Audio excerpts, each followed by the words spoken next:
guys! My name is Grace and welcome to my YouTube channel. And today's video, as you can tell from the title, is I'll be sharing with you today my review of the Iunik T3 Relief Toner. So guys, this is how it looks like. So this is the current toner that I am using and I got this from Yes Style.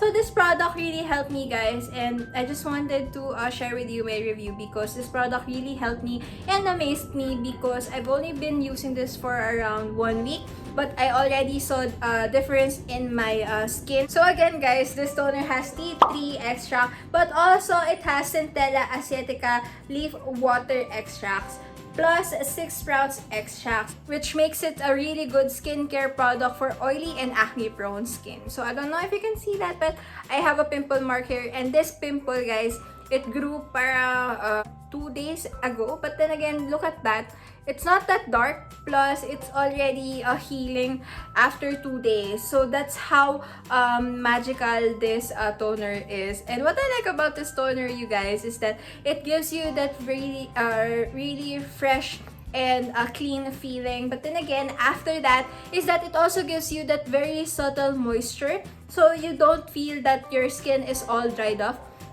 If you would compare it with other toners that, you know, can easily strip off the natural moistures of your skin. With the Iunik T3 Relief Toner, guys, is that it's very gentle on the skin. It's good for sensitive skin, actually. That's what I like about it. And again, guys, if you have acne prone skin, this toner is good for you because it gives a calming and care for troubled skin. Also gives your skin that brightening effect. So guys, if you haven't tried out the Iunik T3 Relief Toner, I'll be putting the style link in the information box below. Plus, I'll be attaching my 10% off code. So guys, you can enjoy a 10% discount upon your purchase. And that's it for this short review. I hope you guys enjoyed watching and find this review helpful. If you like this video, please do not forget to give this video a thumbs up, comment down below, and subscribe to my channel. I will see you in my next video. Bye bye!